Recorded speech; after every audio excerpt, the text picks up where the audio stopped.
this stuff, recording, because many people can't join, so we can share the recording with them.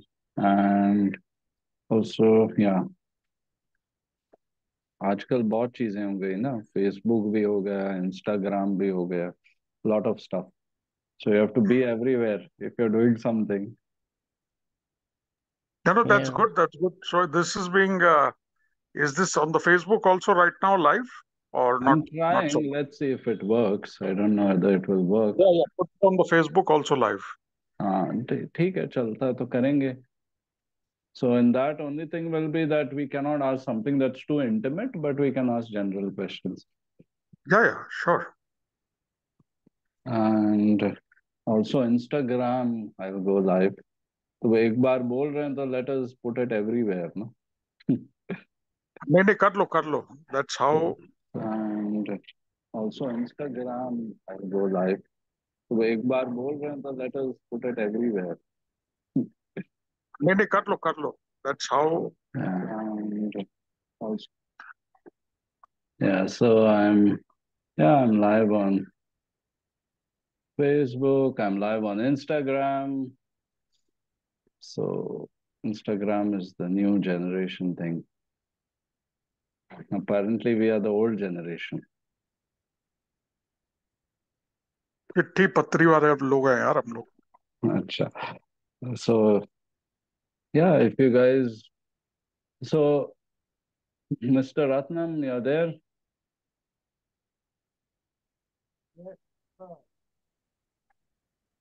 We can't hear you so well, Ratnam. Okay, anyway, so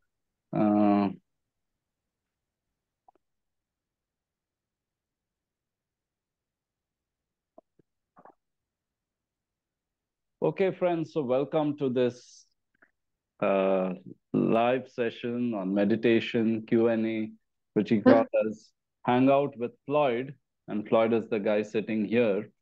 So, and what I'll do is attempt to share whatever insights, whatever ideas, whatever techniques have come to me in the last 18 years of being on this so-called spiritual journey. So this was asked by many people. Many of my friends were suggesting this.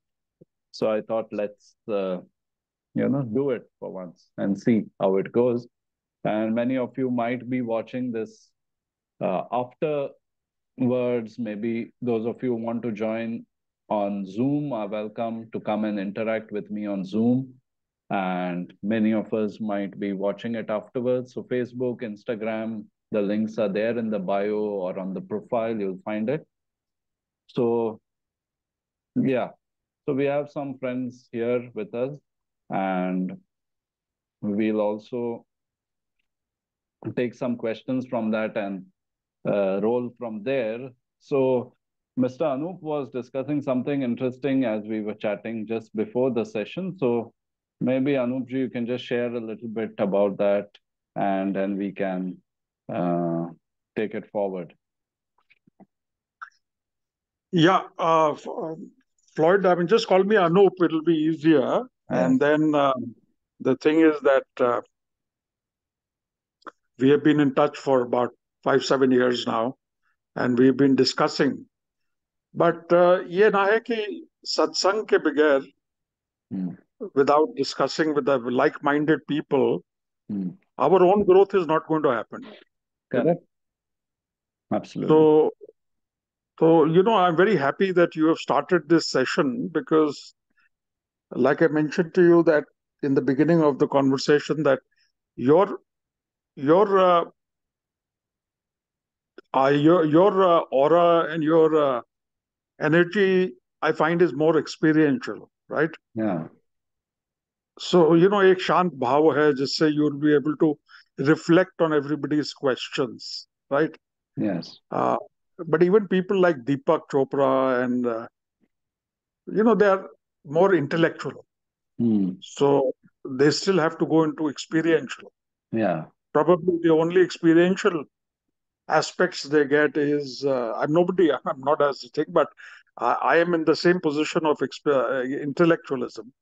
I am not into experiential. I can only talk about the rain, but I have not experienced the rain. While talking to you, I feel you have experienced the rain. You understand? Mm. So, yeah, and then you are very young, so to relate to you will be very easy. तो ये तो बहुत अच्छा है कि अच्छे समय में आपने इस काम को चालू कर दिया, जो सिर्फ आपके लिए नहीं है, ये हम सब लोग के लिए है। और ये आप आगे बढ़िए और लोग जुड़ते जाएंगे। Yes, yes. Yeah. So what topic do we discuss today? So we decided that we'll talk a little bit and then we'll start the meditation spontaneously. So Mr. Amit, Mr. Ratnam, if you have any questions, and Anup has already shared that there is something called as experiencing the rain, as he said. So experiencing the rain, and I think you guys who are on Instagram could not hear Anup because it's recording from another device, but he said that there is something of an intellectual understanding, and he said some nice things about me, which I won't repeat, but then also experiencing it and intellectually, spirituality is something different. Correct. So, so experientially and spirituality, but what I want to go is a little bit one step further, where we say who is experiencing. Because for the last few years, I've been meeting a lot of people in the non-duality space, in the space of Advaita and spirituality. So who is experiencing? And one of the insights that I got recently and throughout this year, actually, I've been meeting different people in the field of spirituality. And one of the things that I've been getting is that, the one who is searching for the answers is the one who's the problem. Okay, so Anup, you can give me a feedback if you like. The one who is searching for the answers is actually the problem, and he thinks he is searching for the solution to the problem. So that is something which is very interesting. That who is this one who is searching for the solutions?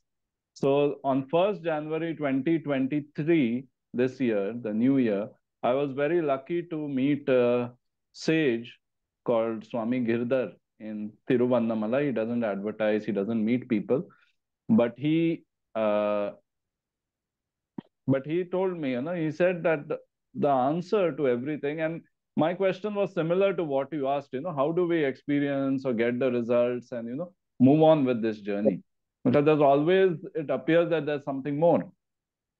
So he said, drop the seeking. The thing he said was drop the seeking. And he said that applies to everything in life, because the quest to find answers and to get somewhere is what makes it difficult. So what he said was, Ramana said, there is no destination. And he said that I changed it a little bit and I said the journey itself is the destination. So that is the thing. And the bullet, the people who ride the bullet motorcycle Enfield, they always say, that, the journey is what do they say? Enjoy the journey or something like that. So it is about enjoying the journey. It is not about trying to get somewhere. So I think that is one of the biggest takeaway from me. And yeah, and those of you who are watching on Instagram, etc., are welcome to join on Zoom. Amit, Ratnam ji, can you please, if you can start your camera, it will be nice. So then I can at least see you guys. Yeah. Hi. Yes. So yeah, so it's sometimes nice to see, the squares with the faces. They are like passport size photos. Yeah. So anything you want to build up on this, Anup or Amit or Ratnam, anyone? Yeah, I'd like to say one thing. Your voice What is he a bit said. low, Ratnam. One minute.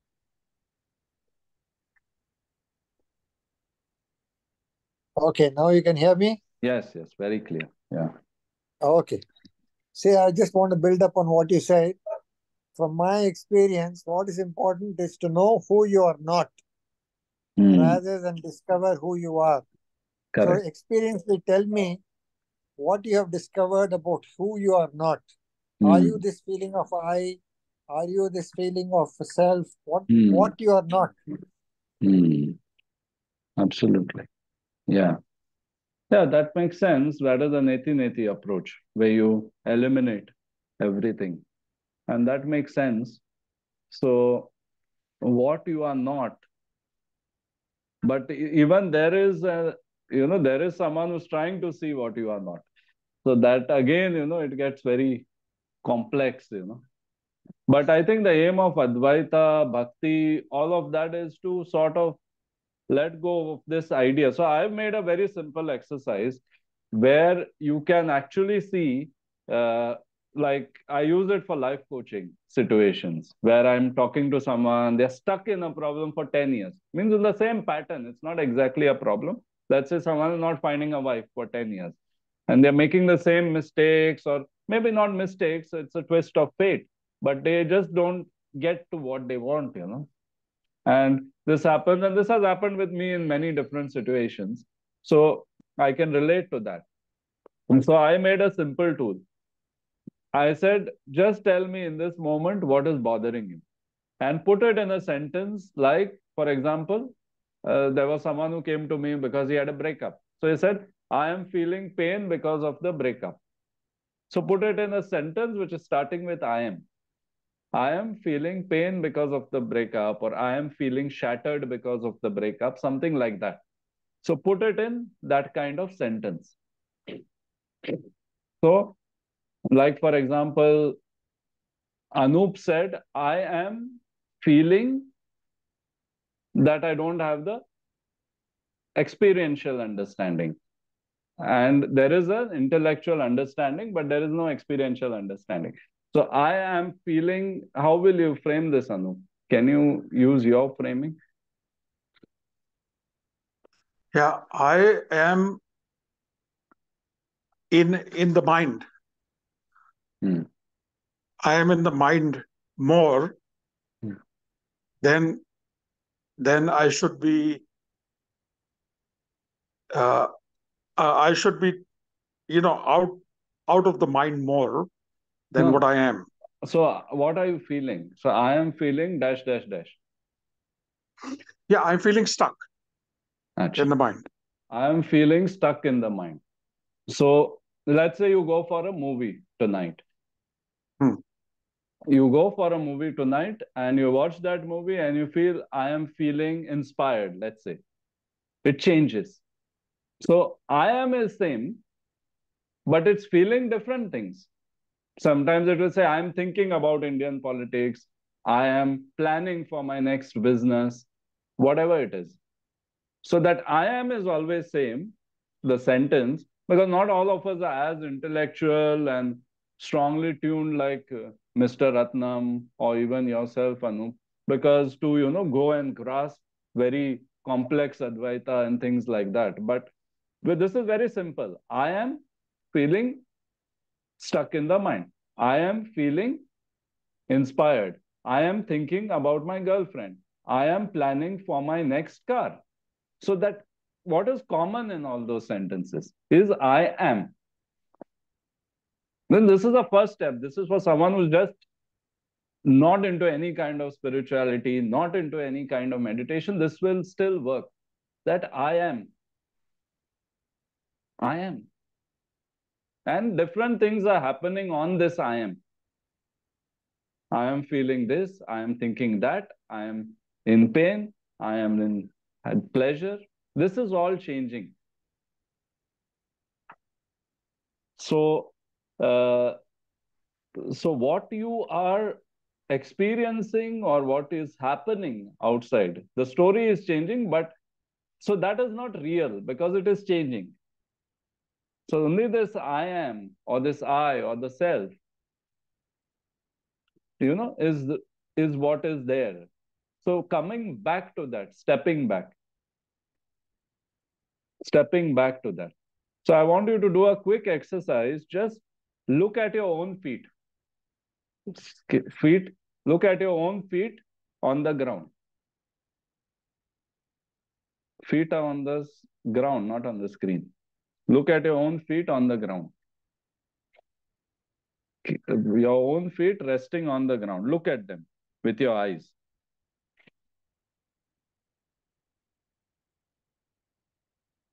No, don't look at the screen. Look at your feet. That is the game. Look at your feet placed on the ground. Your feet firmly placed on the ground. Just look at that.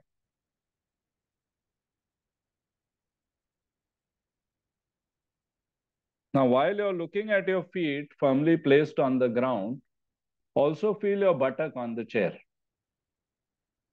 You're sitting on your bum on the chair, right? I don't know if there's any other way to sit, but most people sit with their bum on the chair, the buttocks on the chair. Feel that. For some of you, feel the back in contact with the body. Sorry, the back of the chair contact with your body, your back with the chair, resting on the chair. And keep looking at your feet, planted on the ground. Keep feeling your buttock, keep feeling your back, touching the chair. And keep looking at your feet planted on the ground. That is the most important thing.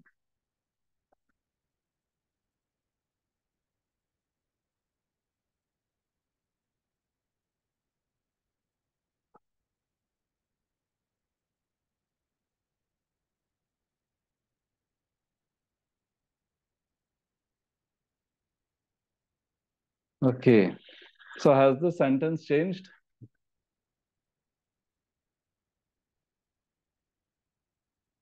Yeah, you can come back. Has the sentence changed? You can come back. Come back, come back. Yeah. So has the sentence changed now? Amit, has it changed for you? What is it? What is the sentence? Yes, sir. So the sentence was that I'm feeling tense because of my family health issues. And now? Now, sir, it's not come to my mind actually. Yeah. So you are, I am just here. Yes. So it means that the content, see, you are tense because of your health issues, but you cannot do anything. In this moment, you can't do anything. But still, the mind will pull that from somewhere and bring it here in this moment. Yes, sir. And it will create hell in this moment. So the health issues are bad, fine. But in this moment, what am I doing about it? Nothing. But still, the mind will create hell in this moment by bringing it here. We pull it here. Yes, sir. So like I had this client of mine for a long time. So he would always go back to, his previous, not even girlfriend, it was a delusionship. Delusionship is he thought he loves her and she loves him. But he would always go back to her. Any proposal, he would sort of sabotage it and go back to that. And he would think about it. Actually, the girl is not interested. She's moved on. She's having fun, whatever. She doesn't care. But he would always go back to that. So I said, it is your mind which is pulling it back, because after every conversation about a new failure of some marriage alliance or some kind of arranged marriage thing, after that failure, you come back to the same girl and you come back, as in you bring it back, you pull it back. The girl is nowhere involved. So that's what Kabir said, the Sant mystic Kabir. He said, that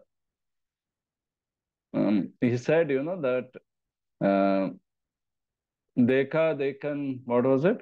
This. Sir बुरा देखन में चला हाँ. बुरा ना मिलिया कोई जो ते आपने मुझसे बुरा ना कोई. So he said, I went on looking for the demons. बुरा देखने में चला, बुरा दिखे ना कोई.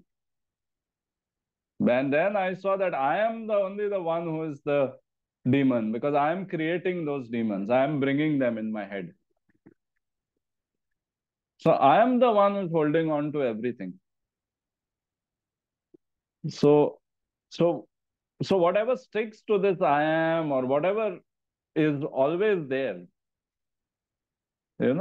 which is eternal. In India, we use the word Shashwat, which is eternal. Whatever sticks to that is not actually. So this is more in the non-duality space, but basically the idea that I received this year throughout was that you cannot seek for something. You even cannot seek for what Mr. Ratnam is saying, that, what I am not. Even that you cannot find out. Because that list is endless. Because there are many things which we are not, and we have considered ourselves, many false conditionings we have held on to. So we cannot even list that, what we are not. It's an endless process. It's an endless loop. So anything we are trying to search for is going to be futile. And this happened, I was in Tiruvannamalai this year, in August. And I just went for a satsang because in Tiruvannamalai, it's a sort of culture, you go for this satsang, that satsang. So there were less satsang because it was off season, but I went. Satsang is a gathering, spiritual gathering. So I went to this master spiritual teacher called Bhagwat Ji, something like that. He's from the south. And when I went to his place, it was his home. And went to his place, there was no one. I was the only person who was there because it was off season. And he kept on saying to me, which for me at that time was quite irritating. He kept on saying that there's nothing you can do. There's nothing you can do about it.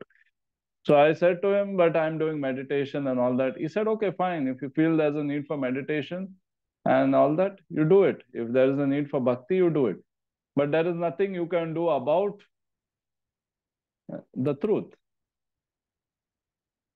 So he said, initially you might need it, you might feel it. That is fine, but there's nothing you can do.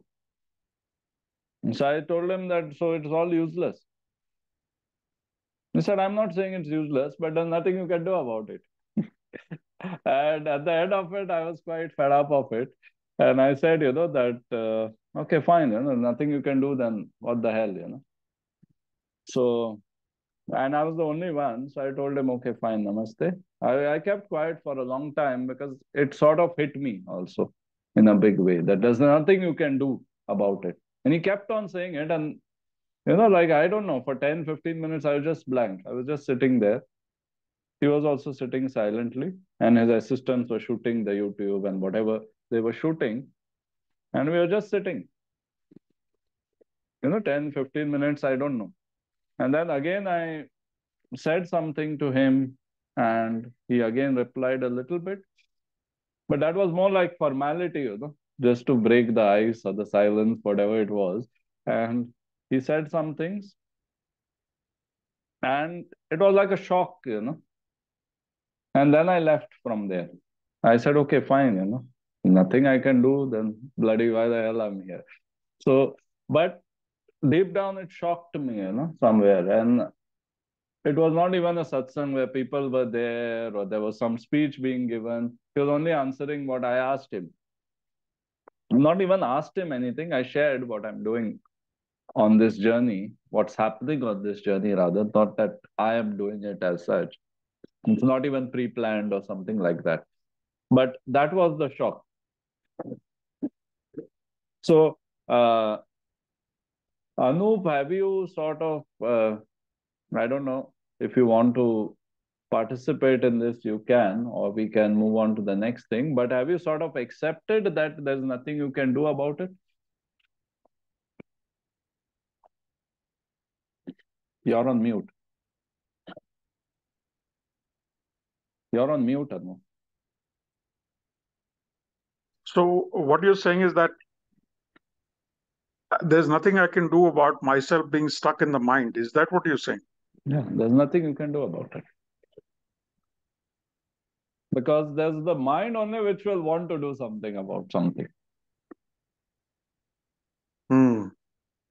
So this is the idea of this meeting, to bring all those teachings and see, which tool can be used in the situation. Like you So said, then one satsang, so I'm drawing from that meeting of mine, my experience. My means the experience which happened to me.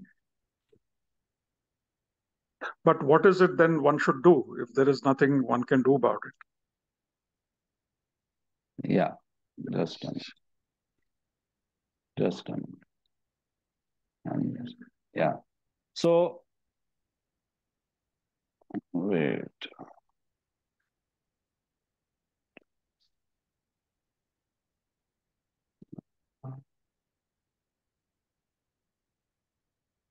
Okay. So what were you saying, Anand? Yeah, I was saying that if there's nothing one can do about it, then how does one move on?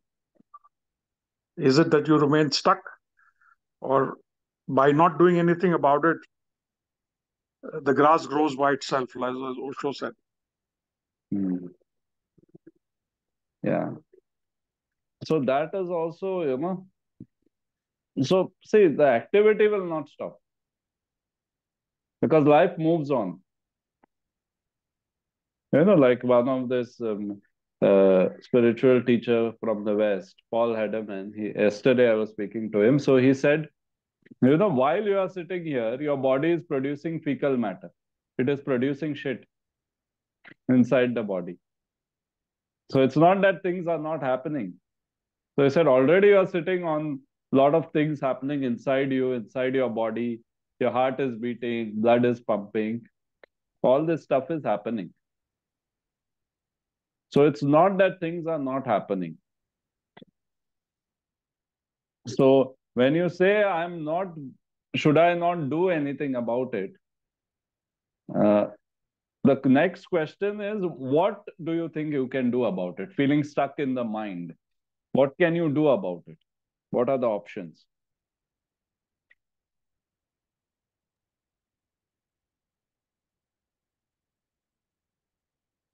I don't know. I don't know the answer. No, but to what are this the question. options?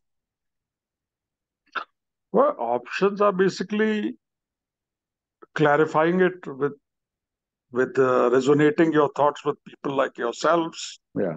So meeting people. So do you enjoy that process? Or you feel it's a Yeah, I mean, if there was somebody who realized, I would definitely enjoy the process. Yeah. So you enjoy doing it. I would go there for a reason. For example, today I'm here for a reason. Yeah. But yeah, so definitely. Or Yeah. maybe just being in the presence of a realized soul. One doesn't have to do anything, and the question and the answers all dissolve as one is read. Yeah. Yeah. But let's say let's say go to 10 people, and you may not get everything from all those 10 people, for sure. But you may get bits and pieces. So will you enjoy that process of going to 10 people? No. Yeah. Definitely not. Yeah. So in that case, the thing is, don't do anything about it. If things happen, it's fine. You enjoy being with someone and this topic comes up, it's fine. But so there's nothing that can be done. And that was the most frustrating part for me. And that put me into silence for 10 minutes in that meeting. So now that I remember it, I've never thought of it this way. The way I'm expressing it now, I've never thought why I went silent for those 10-15 minutes. Maybe more, I don't know. Got it. So there's nothing you can do about it. But that doesn't mean doing is not happening in your life. Doing will happen. Things will happen. Your kids will need you. Your family will need you. All the other stuff of life happens. But what might help is that if you can share from that feeling of irritation, how did that problem dissolve? What happened after? Did you do something about No, it? it was a shock. It was a Zen stick, The Zen stick is hit on you with words, not with actual stick. Okay, got The it. Zen stick has hit on you. It hits on you. So it's irritating and it just stopped, Like what to ask more? Nothing that can be done about it. There's nothing. So what, you continue to feel irritated then? What else? How does it solve the problem? No, you don't feel irritated. It stops because your mind stops. Okay. As I said, Got I'm stuck in the mind, but then with the mind, I was asking those questions. And then one thing, you throw out the mind. Got it. Like you said, you tell your dog, stop barking, stop barking. And it may sound a little mean, but eventually you throw the dog out of the balcony, So then it cannot bark. So that is how you threw out the mind, So it stopped, in that moment. Got it. But that doesn't mean I don't continue to do practices. I do because I enjoy doing spiritual practices. I enjoy it than most other activities. Like I'll enjoy sitting in meditation rather than going for a movie or rather than, many things. So that is me, my configuration. So I enjoy it, so I do it for my enjoyment. It is almost a pleasure exercise in some way. That I get pleasure, I feel good doing it. That's it. But it's not, so that is where you say, you enjoy the journey, whatever is coming. So for someone, it might be something else, watching a movie. Fine, enjoy watching the movie.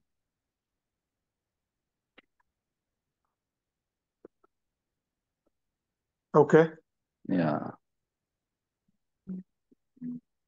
So the thing is, there is, like, so this is the sense of helplessness which you will feel.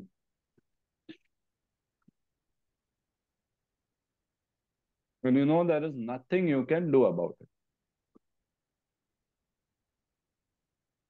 But this is for someone who has, reach some stage or something like that, who's feeling something like you are feeling. It is not true for other people. It's only for you. Yes. But there are other people who might want to try meditation, who might want to try other things. So I think they should do it, Yeah. So, yeah, anyone else has any questions?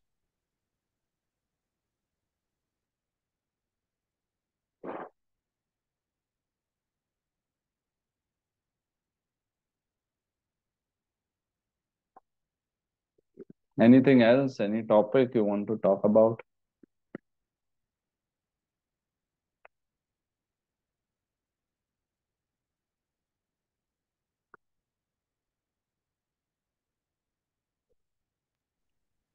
Yeah, Shinjini, how are you? Yes, I am fine. Sanjana has also joined. She's a very dear friend, but she doesn't know anything right now. So I think she is just a listener right now. Yeah. So, sorry. Yeah.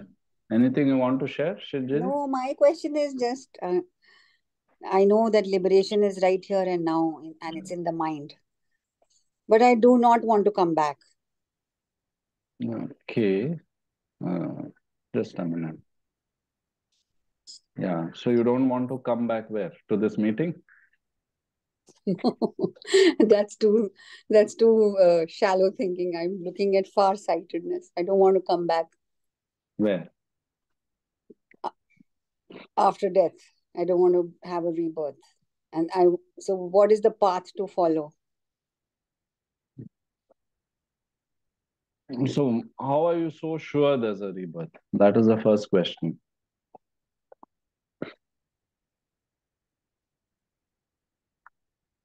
Have you seen your It has to past be. It or has to something be. like Our that? scriptures, I don't doubt my scriptures. I'm very firm and very convinced about our scriptures, and I've been reading the scriptures for very long.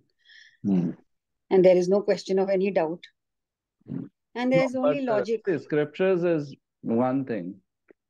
So I was talking to this. So I'll just share my experiences along the way, because it's not about what I think, but what I've gathered along the way. So there was this Naga Sadhu, and I remember Anup had pointed me to him. His name is Baba Raj Rajeshwar Giri. So he has a beautiful interview on YouTube. So you guys should definitely watch it. He's explained all these things very beautifully. So I asked him, uh, so I asked this Naga Sadhu living in Rishikesh. He was living in Rishikesh, near Rishikesh. He was not living exactly in Rishikesh. So I asked him see, Babaji, I went to his house actually, and he was sweet enough. He made tea, and I took some snacks for him, whatever, and we had tea, and we were sitting there for some time. So this Naga Sadhu, I was asking him about scriptures. I said, do the Naga Sadhus, because it was the first time I'm meeting a Naga Sadhu, the Naga Sadhus, the disciplines, most people think they are just naked men running in the Kumbh Mela. It's not true. Because their disciplines are very advanced. They are very difficult things to do. They're sadhanas. So I asked him, as a Naga Sadhu, do you have to follow everything given in the scriptures? Do you have to do everything, in a certain way? And he said to me that scriptures is not life. He said scriptures is not life, he said. And that also, sort of very strongly came to me that scripture is not life. He said life is what you are experiencing. So he said scriptures will give you some direction, but scriptures is not life. And then I was talking to another current guide of mine with healing and stuff like that. And he said, the scriptures which we are reading, they may not even be what was originally there, because it's undergone so many changes, translations, things like that. So what I feel is that people who are in sampradayas like Nath Sampradaya, Naga Sadhus, even they are looking for this life experience, to confirm what they know or what they should be going on to. So for us, I think, so the scriptures say there is rebirth, right? So what is it about the rebirth that you don't like?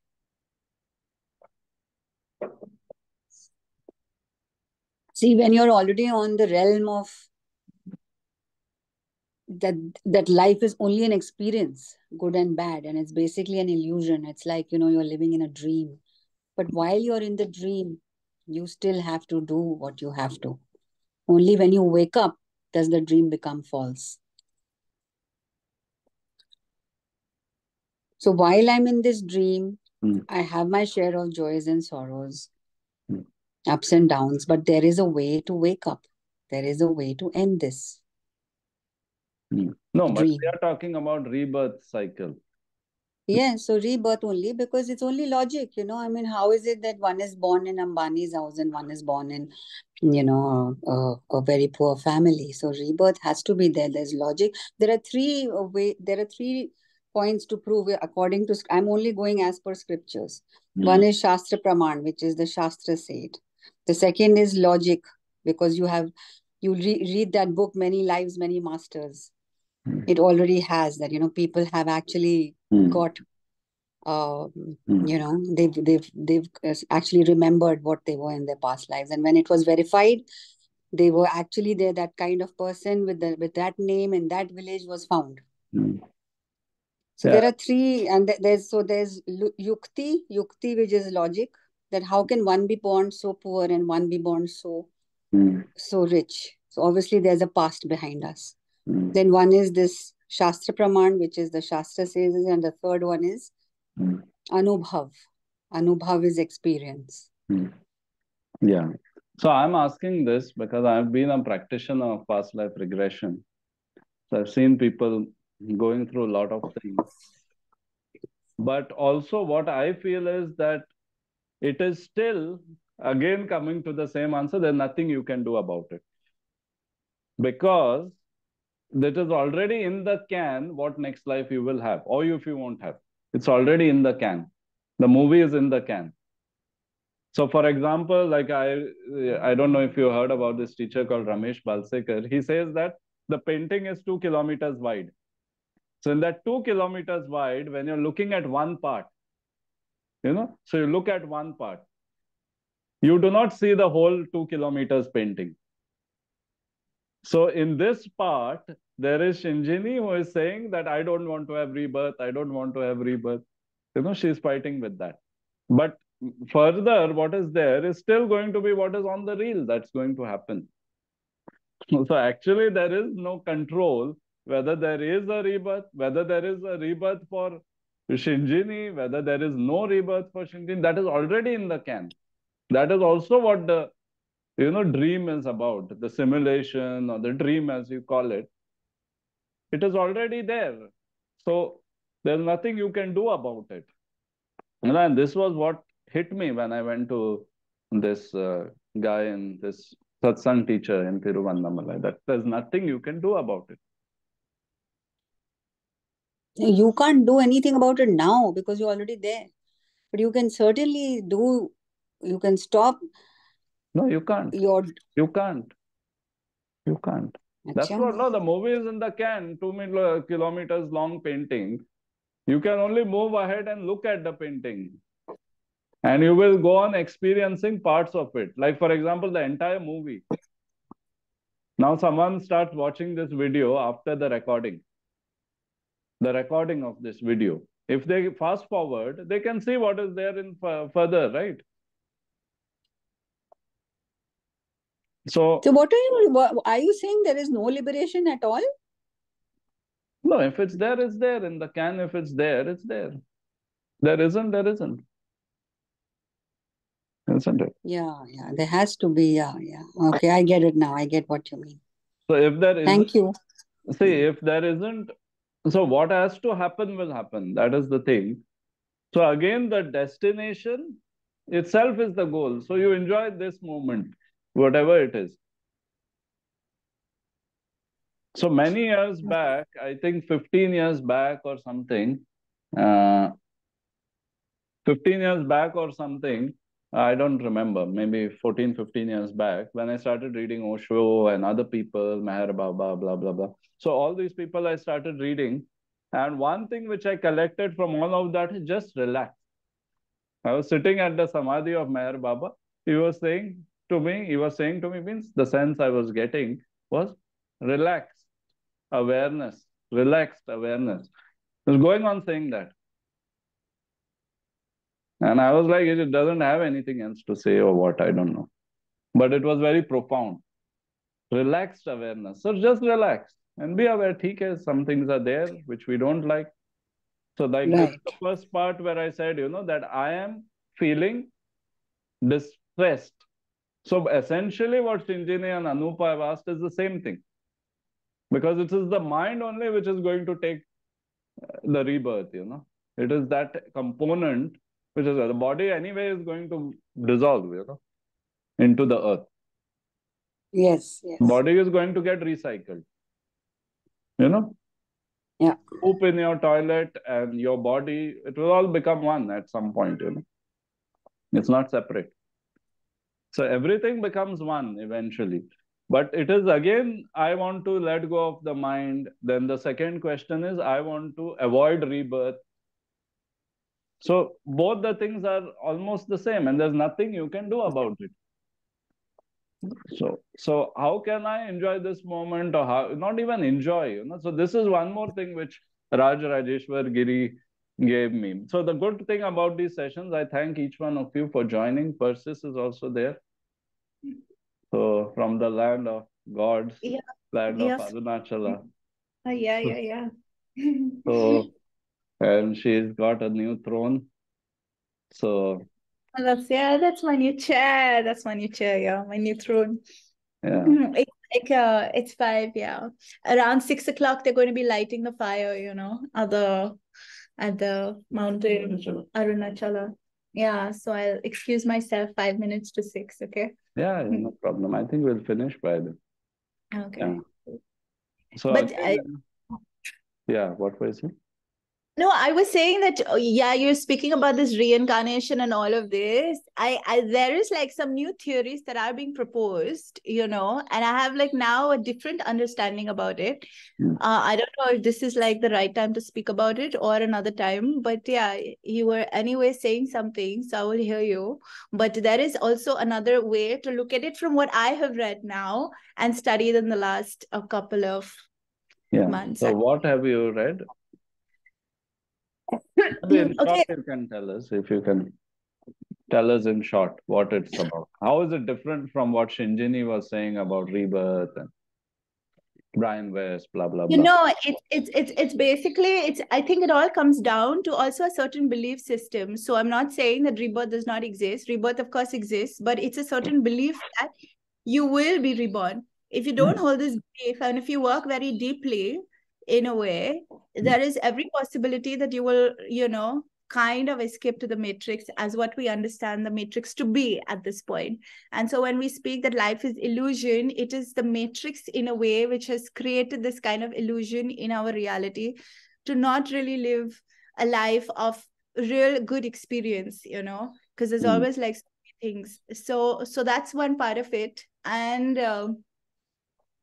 even the Akashic records is basically a part of the matrix. It's part of the matrix. It is like a simulation. So if you believe in the simulation, it will be true. But if you get out of the simulation, you are free. So the whole point is, how do you get out of the simulation? That's the point. Yeah.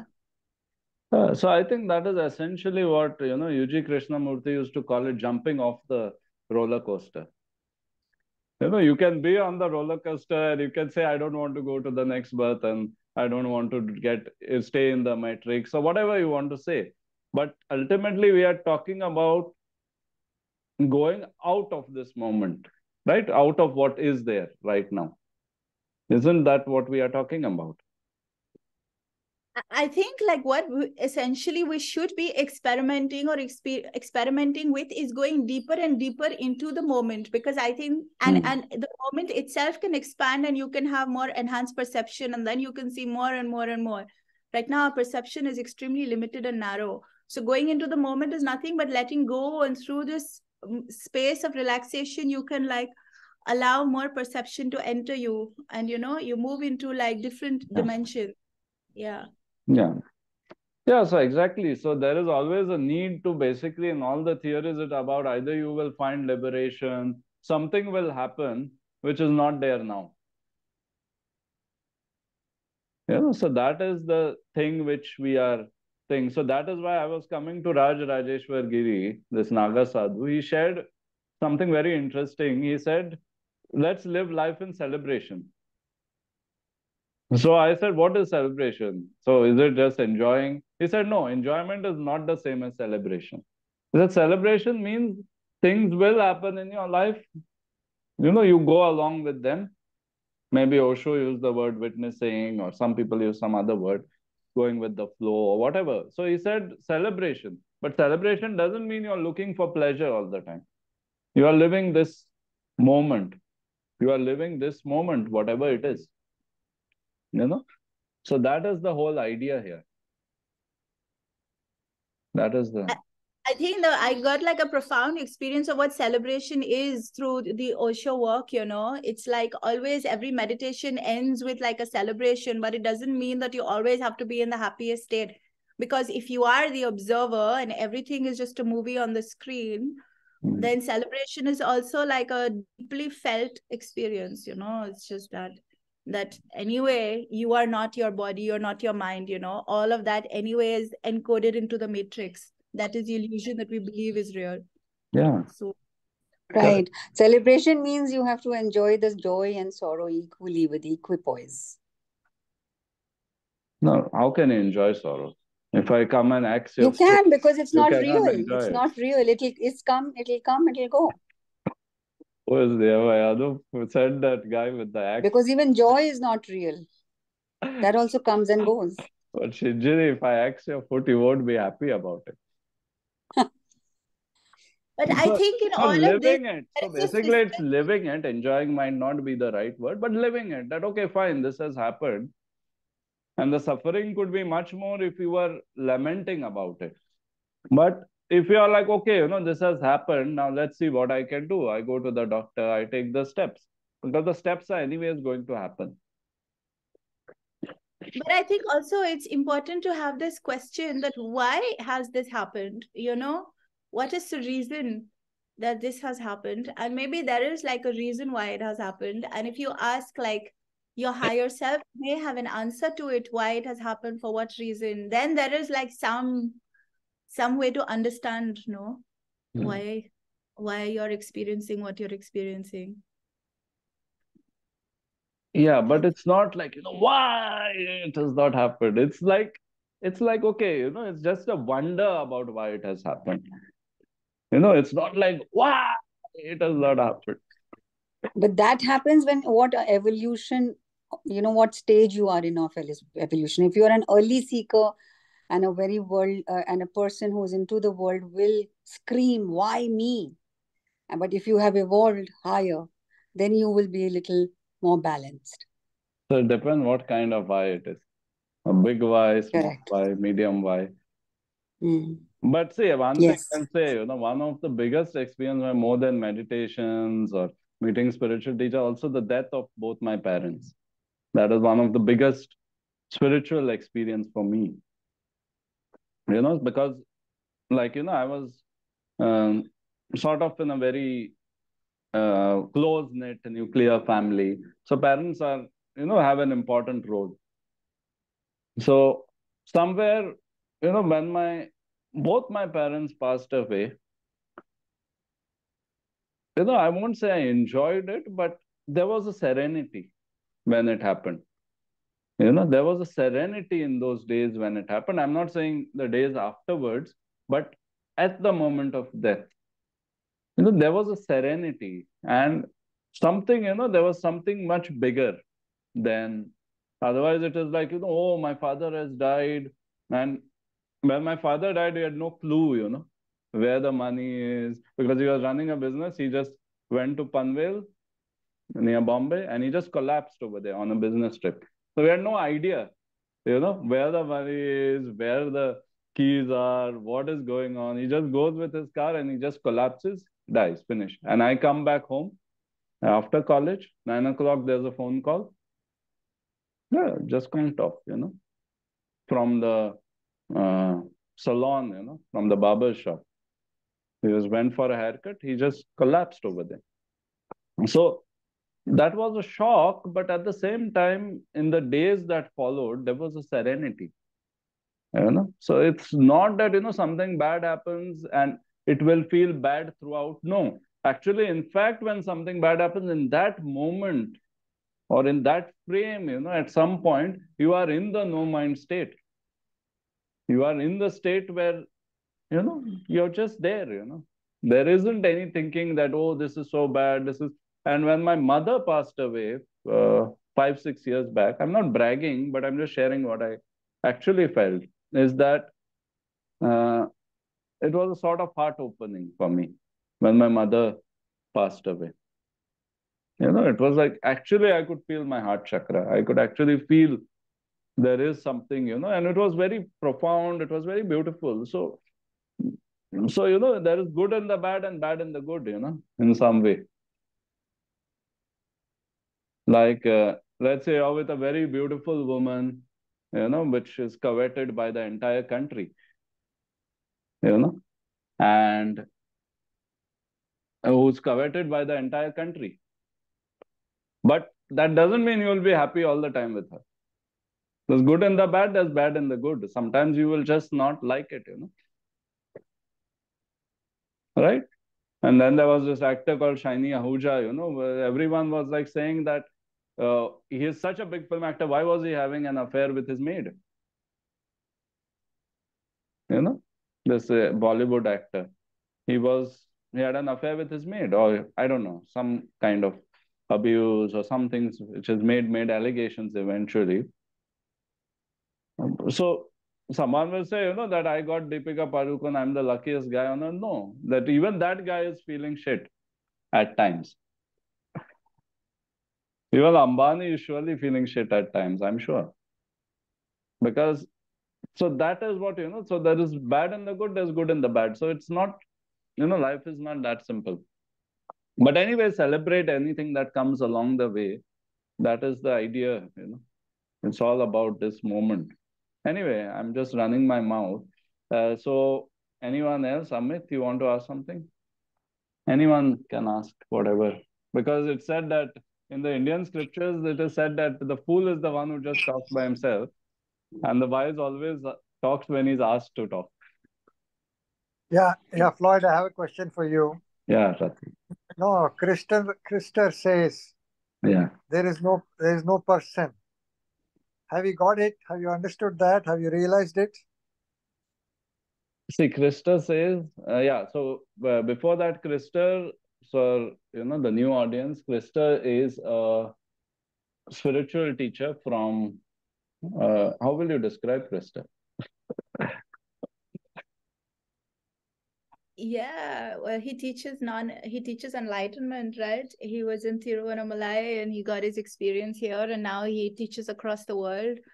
So he's like a guru, Yeah, so it's sort of a maybe low-key guru, but it's good for our audiences to know because, they get pointed to different things and then they can connect with me and look for those references or whatever.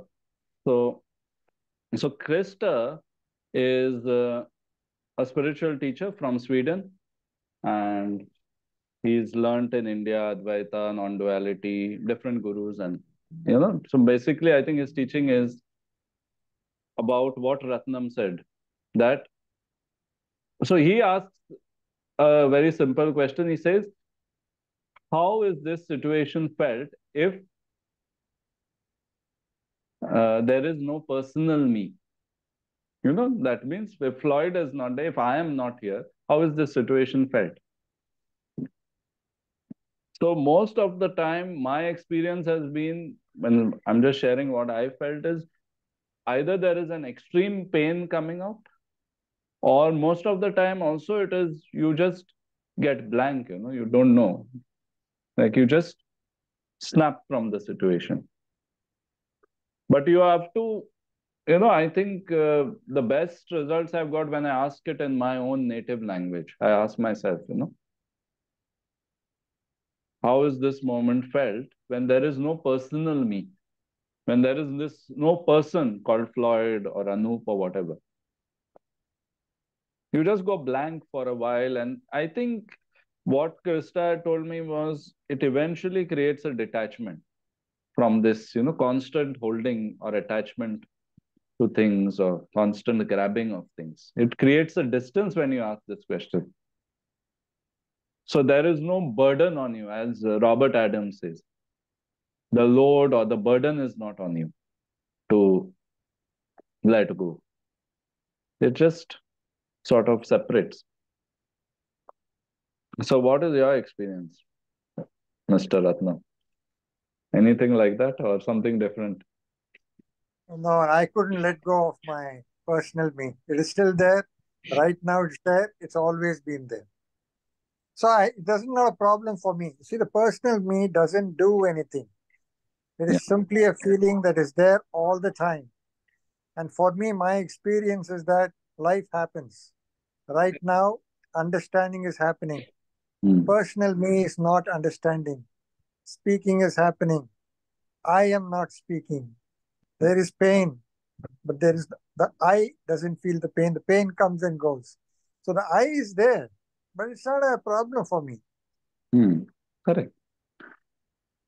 Yeah. So it's but not. I'm not able to get rid of it. I can tell you that much. It is there. He says, Krishna says, no, it's not there. It's an illusion, but it doesn't appear to be like that to me, at least. No, but the main thing here is to see that, there is, so it is a supposition. It is a supposition, that what if there is no personal me? So it's like a simulation of the actual situation. Okay. So I think it is a supposition. I don't think it's like, but the mind will fight it if you say, what if, what no, what is it? Where, how is the situation felt when there is no personal me? Then the mind might fight it. And I met someone called Swami Girdhar, because see, I always take teachings, but I then, sort of layer them. I sort of stack them, in that. So there was one Swami Girdhar who I met, who was the husband of Radhama, one of the mystics in Tiruvannamalai. So she took Samadhi, but he's still there, which was very surprising, because I went to the place to see her Samadhi, and I realized her husband is still alive. So then I wanted to meet him, because obviously if the woman has evolved so much and reached a certain level, husband also have something. So I met him, very magnanimous personality, and he doesn't meet anyone. He was a CA and whatever. He doesn't meet anyone. He just stays at his house, and he's in the moment, in the flow. And you can see it. Even at his house, he'll be wearing proper jeans, kurta on top of that, proper shoes. He's in the house. He's not going anywhere. But he's so well dressed. Then in his house, he felt like I should do. The second time I met him was after 6 months. So he said, I want to. So I said, you've lost a lot of weight. He said, what is this? All this gym equipment is there. What is the gym equipment doing? Obviously, I have to lose weight. So he's someone, and he frames it differently. He frames it as, I am nothing. He says, I am nothing. Now see it, how it goes. I am nothing. So things are happening, things are happening through this or to this or whatever it is. Let them happen. So this is what I think. So they put it differently. Some people put it, Osho used to use the Zen saying, I am what? Sitting silently doing nothing. Spring comes and the grass grows by itself. So sitting silently doing nothing, but doing is still happening, eventually. Doing is happening, but I am not doing. It's happening. See, that is a critical realization. Everything is happening. You are not doing it. Like Ramesh Balsekar used to give this personal investigation thing. That end of the day, you write what you had planned and what actually happened.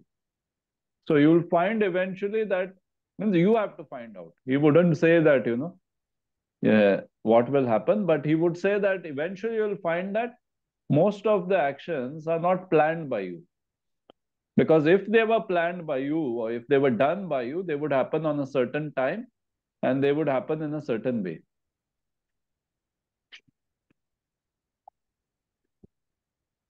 But tell me, Floyd, from your experience, right now you've been speaking. Are you speaking, or is speaking happening to you?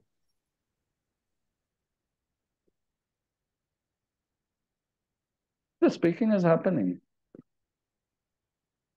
You're not doing it. So then where's the control over life? We have no control over life. That's all. No, there's nothing you can do about it. Yes. We have to make a t-shirt. There's nothing fucking do about it. So if our speaking is not in our control, then nothing is in our control. That's the most critical aspect of life, is our speaking, our word. Yeah, how can it? See, it is not in our control, because there are some people, like in astrology, coming to astrology, second house is how your voice, third house is how you express. So if your second and third house is messed up in some way, you're always going to create problems with people.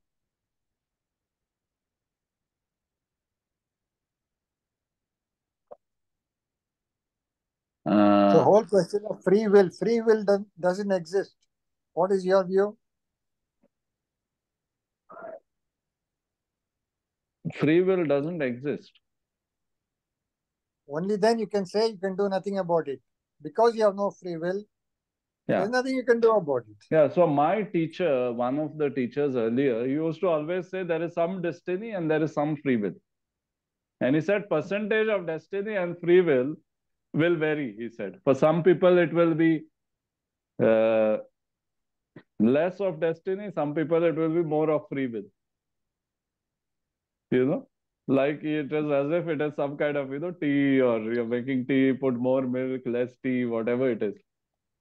So I always used to wonder when he used to say that what is that free will? What decides that free will? So let's say I'm taking the free will to, let's say, throw out Persis from this meeting. I click the button, say remove this member. So is it just free will? Or something happened behind that made me do that action, extreme action? So something happened and it triggered me, and I made the decision as per what? As per some conditioning. As per some past thing, I decided. If there was no past reference, I wouldn't do that action. So every action has a conditioning which comes into play. You like a certain kind of girl, you like a certain kind of spiritual teacher, it's all because of your conditioning. And if your conditioning is ruling that free will, then it's not free anymore. It's not free. So for me at this stage of wherever, there are no stages, but still, right now I'm understanding it that there is no free will as such. But yes, in a given moment, you can choose, between pink, between vanilla and strawberry. Those kind of things you are given free will. But even that is not free because you have some baggage. Because when you bought vanilla flavor, your father pasted you. So you never buy vanilla flavor in your adult life, though you don't remember. But still, you think it is free will. It makes you feel good. So I feel it is more like will to feel good is there. Free will is not there, but will to feel good is there.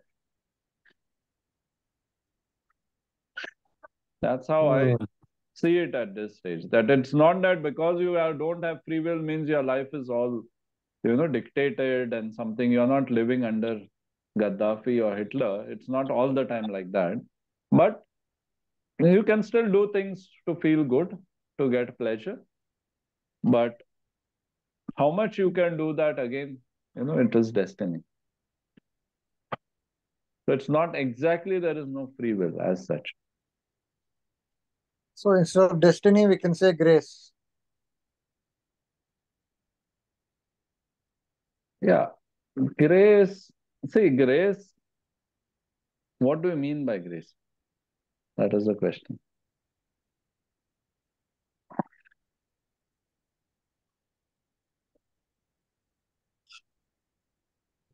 Because it can be called grace, though some people will not agree. When my leg breaks, I won't agree it is grace. But it may be grace because because there is good in the bad, there's bad in the good. That's what we were saying, So anything which appears bad right now is not entirely bad. It is, maybe leading to something good. So, so that's all about, seeing the glass as half full, half empty, whatever. But what I've noticed is that in spirituality, especially Advaita, non-duality, there is a tendency that you can become very negative. So yesterday I was talking with Paul Hederman. He's one of the, since 30 years he's teaching non-duality, talking about it. So Paul Hederman, I asked him, see, you are smiling, you are laughing. So there is some kind of joy, even though you're saying that, it all doesn't matter and self is blah, blah, blah, whatever. But I said, there is a joy, Then where does that joy come from? So he said, the joy is coming because I am in service right now. That is why I'm happy. The joy is coming from being in service. So I said, do you recommend service then? He said, no, I don't recommend you do acts of service. I recommend you be of service. It's a state of being. Sometimes service will happen, sometimes it will not happen. So, and Raj Rajeshwar Giri also told me the same thing. He said, when you, what did he say? Um, something like that. There is joy when you serve, or something like that. He said, when you serve, there is joy. Same but word. Floyd, you can have joy in doing, but you must also have joy in non-doing, in the opposite. Otherwise, you can't keep doing throughout your life when No, you're that's 95. what. That's So what. you have to be joyous in all possible states. Doing, non-doing is not an issue. Only when I'm doing service, I'm going to be joyful. It's not work. Yeah. So when you are joyful, that's what he came to that next thing. He said there are people in Tiruvannamalai who are in perennial joy. So because they are in perennial joy, they don't do anything, and they have to be lifted and taken to the bathroom. Oh my God. Because who are these people who are in perennial joy in Tiru? I don't know. I'll have to ask Paul. But they are like, people who are like they're in sort of samadhi or whatever. They're just lying on their bed. They are happy because Ratnam says, that joy in non-doing. Joy in non-doing means they don't do anything after that. They are in joy always. So they are being lifted to the toilet. They are in joy in the toilet by being lifted. Of course, the ones who are lifting them, I don't know if they are in joy, but that is what he said, that it is not an act. It is not act of service. You be of service. And another thing he told, very interesting, was that most of the time, instead of aiming for joy, aim for contentment or satisfaction, because that is realistic. Contentment, satisfaction is one thing he said I can feel all the time. Joy, I don't feel all the time. So contentment and satisfaction, I think that is also quite good. But for that to happen, you must come to the end of seeking. Seeking and searching must end. Then only you'll be content. No, but then that is nothing you can do about it. So why worry about it?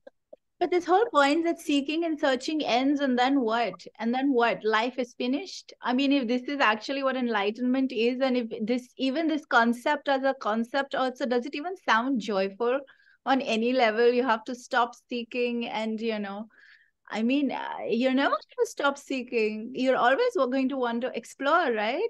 I mean, otherwise, why are we here also on planet Earth? So to stop seeking, it's like, bleh, it just sounds like bleh. Yeah, so there are 2 points of view. Like one thing is, that the seeking ends, and that's it, you're in bliss, you have transcended, like Shinjini was saying, no rebirth, nothing. And there's also an evolutionary point of view where you just, things just keep happening, and maybe you can call it as evolution, but things just happen, it's not just that, you've reached somewhere. I think one is always going to keep expanding. There is going to be no limits, because if we're talking about the source, this source of nothingness, or it is something called all possibility. So if we speak about the source as all possibility, then everything is possible. Yeah. Everything is possible in this. So why will you stop your life? Why will you stop any search? Everything is possible. That means it's an experiment of huge adventure, basically. You're here on a huge adventure. So why do we always talk about, mostly everybody is like, yeah, we reach Samadhi and it's finished. What is finished? Nothing is finished ever at any point. Nothing will ever finish.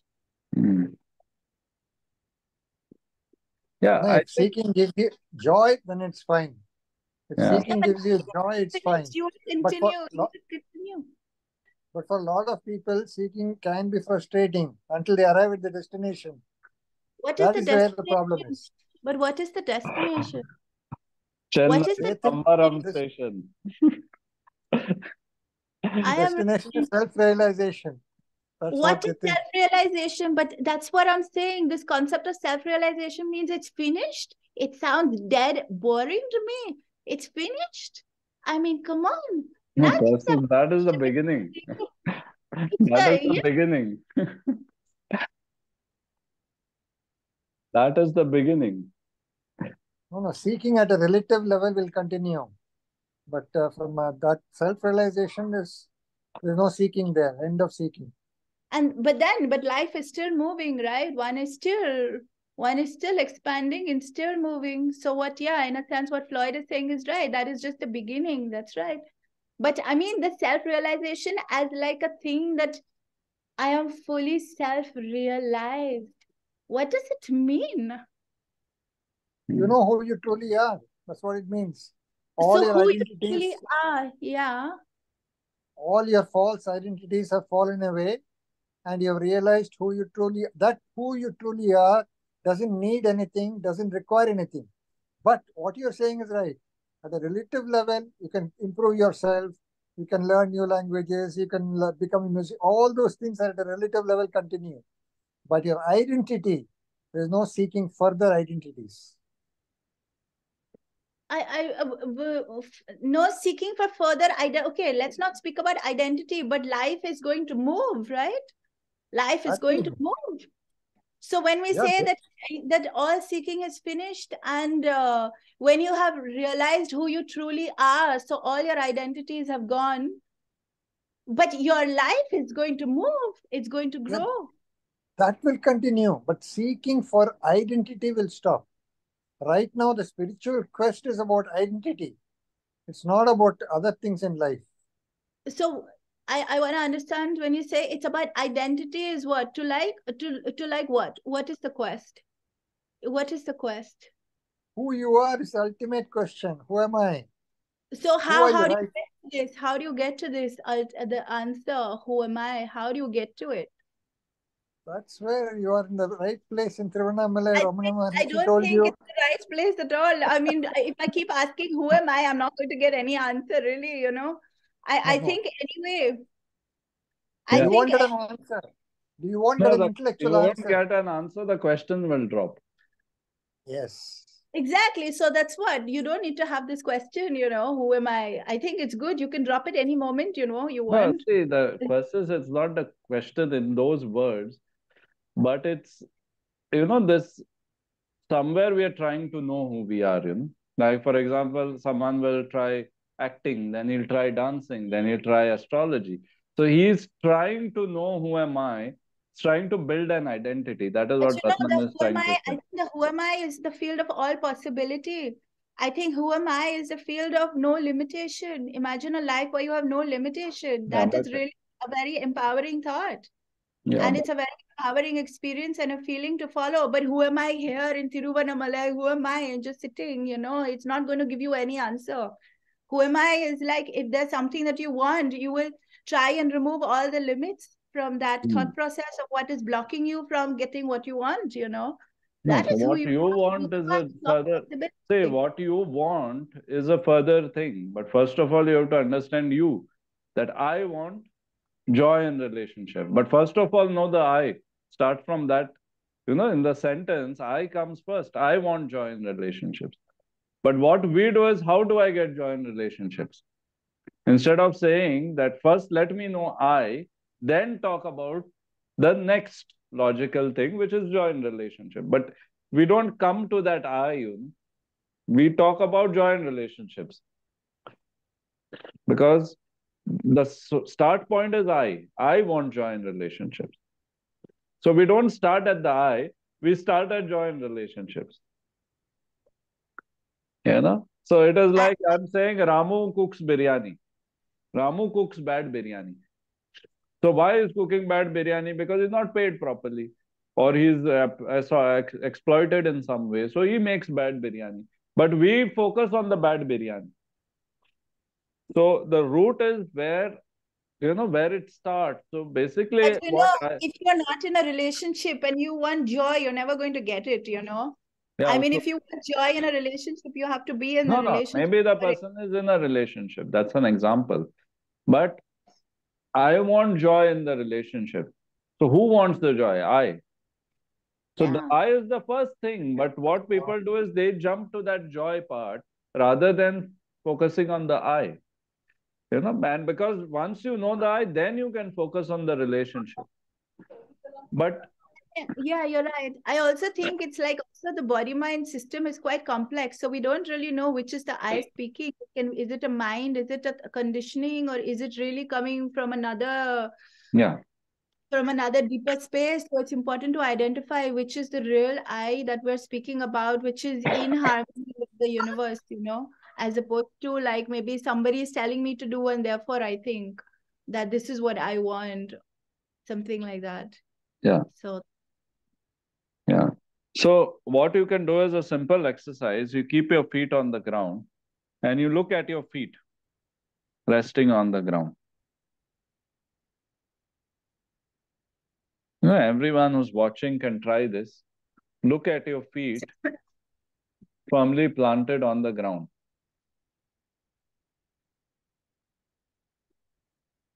And just observe your feet firmly planted on the ground.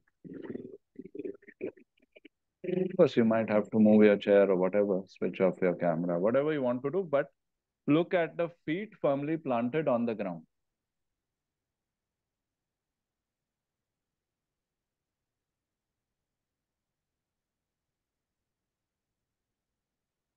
Look at your feet firmly planted on the ground.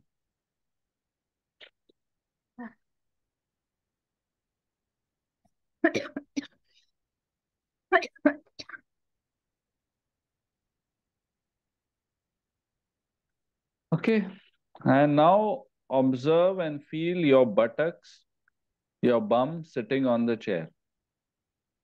Observe and feel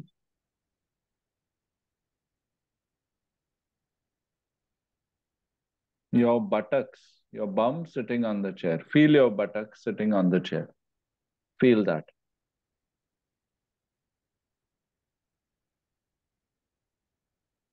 And now observe and feel which parts of your body are making contact with the chair or the sofa where you are sitting.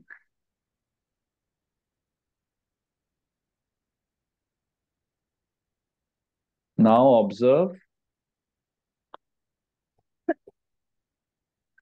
which parts of the body are making contact with the chair or the sofa where you're sitting.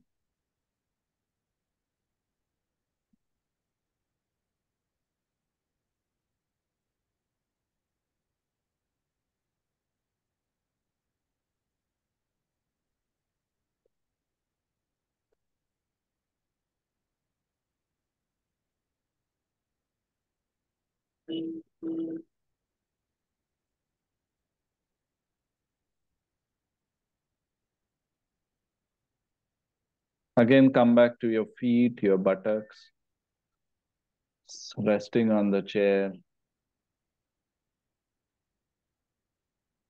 Your body making contact with the chair or the sofa where you're sitting. Feel your body. Just like you feel your purse is in the pocket, without touching the pocket also you can feel that your purse or wallet is in the pocket. So in the same way you feel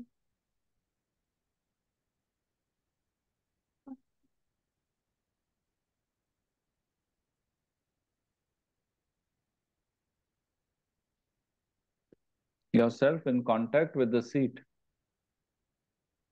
where you are sitting.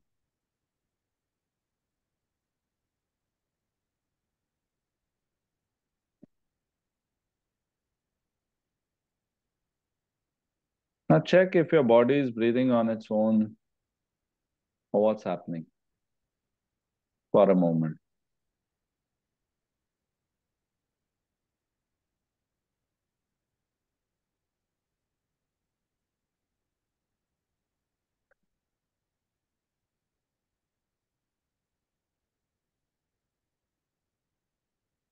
And try to find Anup, Ratnam, Persis, Amit, all of you, try to find out, Shinjini, Aarti, all of you, try to find out what is the start and end point of this breathing. When your breath is moving, try to find a start and end point of this breathing.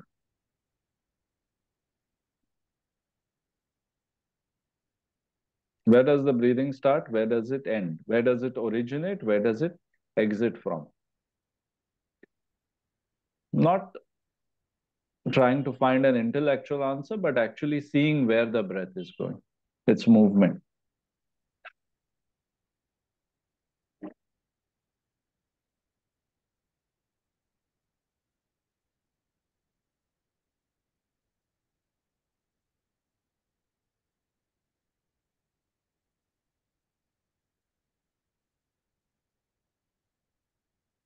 Take a few deep breaths and see where the breath is starting and ending. I'll tell you why we are doing this.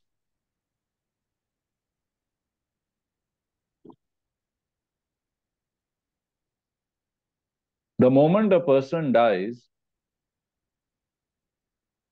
you don't say bring Floyd to the room. You say bring the body to the room. Bring Floyd's body to the room. If Floyd is dead, you will say bring Floyd's body to the room. You won't say bring Floyd to the room. Because that doesn't have breath. So breath is life. Knowing breath is knowing life. So that is why when we go to the origin, the mystics say that when you go to the origin of the breath, you are touching the real self, beyond mind. So you can do it anywhere. You can do it sitting on your sofa, sitting on your toilet seat. Just try to go to the start and end, the origin point of your breath. However you do that is fine with your breath.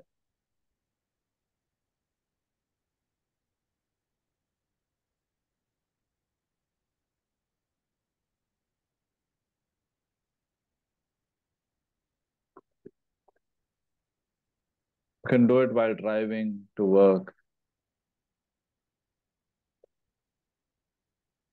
4, 5 breaths. See where it originates.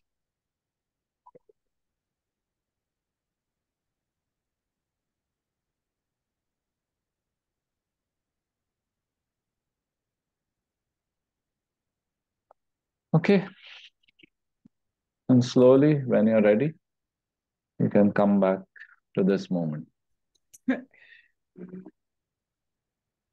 Okay, so Shinjini, Aarti, any questions? Aarti, you're there or you left? Lloyd, I'm going to now excuse myself because I'm going up. I'm going up to the rooftop for the Deepamuk. Yeah. Going to the top of the mountain or your rooftop? No, just my rooftop, yeah. Okay. See you, Persis. Okay, Yeah, thanks for this. Thanks for this. Yeah, see you. Bye, Anu. Thank you. See you. Bye, all. Okay. So any last topic? Amit ji, anything you want to discuss? So when you right now you talked about the breath, right? Can you start your video if you don't mind? Yes, sir. So right now you have talked about the breathing exercise, right? So from where the breath are originating basically, right? So what I feel like it's originating from our stomach, for example, like some and so when we exhaling the breath, it coming to the, like our heart region, something like that. So it's what I feel, sir. So is it correct or something like, or maybe? No, there's no correct or wrong answer. There's no correct or wrong answer. It's just that you have to do this, why we are doing this is to bring us to our source, the source of life. Why we are doing this is to bring us back to the source of life. There is no right or wrong answer. You do it few times a day, you see where it starts, where it ends.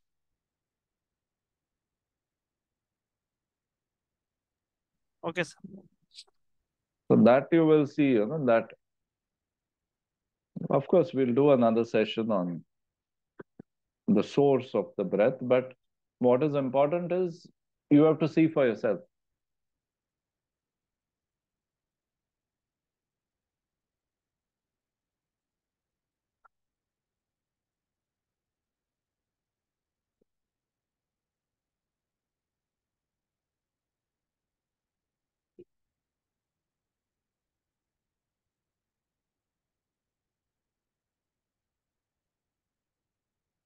So now what is the sentence? I am feeling...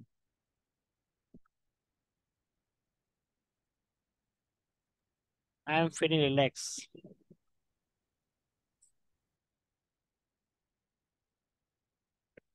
So there is no I. You're just there. You're just relaxed, isn't it? So I am feeling relaxed. Yes, sir.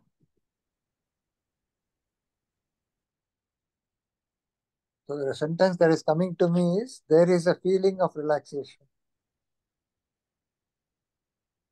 Yeah, that is when I asked you. But before that, it wasn't there. This thought or this sentence was not there before I asked, right? Yeah. Yeah.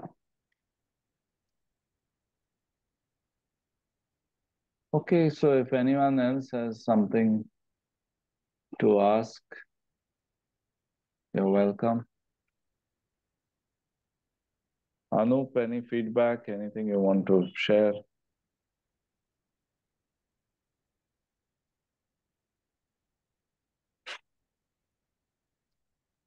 No, I think we should continue with these sessions.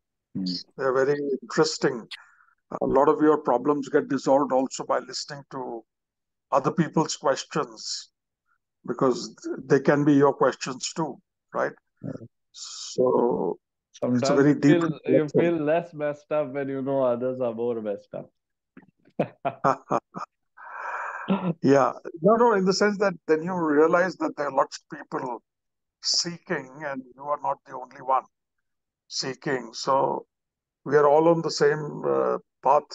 So it feels good, yeah, that there are a lot of co-travelers on the path. So yeah, I'm very happy about it. So We should talking fix a about time. co-travelers, when I met one of my masters, Babaji, I don't know his name, but Babaji, I asked him when he was leaving, and there was a lot of emotional story before that, 1 or 2 meetings, and I asked him, क्या मैं आपके साथ नहीं आ सकता? Can I not come with you? And he was a fakir, he was a wandering fakir, probably from the Nath Sampradaya, most probably. So he was wandering fakir. So I said to him, can I come with you? Why can't I come with you? So he said, कोई किसी का साथ नहीं दे सकता. Nobody can accompany anyone. So, that is the paradox, that somewhere what you're saying is also true, that there is a caravan or whatever it is of seekers, but at the same time, the journey is also very individual, sort of appears individual. Of course, Ratnam will object to that and say there is no individual. So, so that is the whole idea. Yeah. So yeah, I think we'll share more of my idea with these sessions is to share what I've learned from different teachers and put those different perspectives, or not to give my opinion or something. It is to put forward, because 18 years I've been roaming, doing only this most of the time. The job and everything was happening on the side, but what I was mainly doing is this. So this has been my pursuit for 18 years, and the stuff that I learned is not exactly there in the books. So it's not like, I can give you a link and share these things. So the idea is to share what came along, So 18 years of traveling, I'm saving you.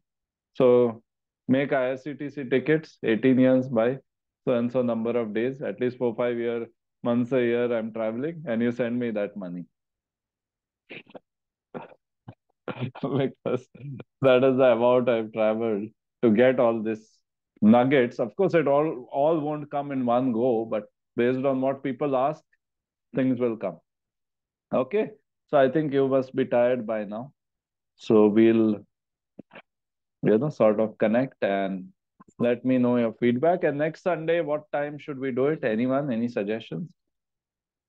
Ratnam, you're the expert at attending seminars. So can you tell us what is the best time where you see maximum attendance for these kind of webinar kind of thing? 7 o'clock. On Sunday? For me, that works.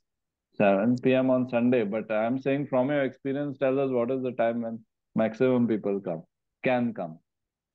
Like a popular time. And you should have it in the morning then. Huh? Yeah. What works for everybody? Consensus. Best is consensus. What works for everybody? Yeah, but that's what I'm asking you, no?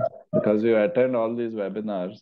So you must be knowing which webinars more people come. I have stopped most of it all. The end of seeking is near for me.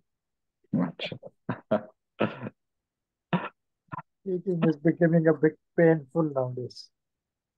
Yeah, I do my pranayama and all that at 6 o'clock in the night. So 6 to 7. So after 7, it suits me fine. Otherwise, 5 o'clock, my gardening time. So morning is also good, 10 to 10, 11.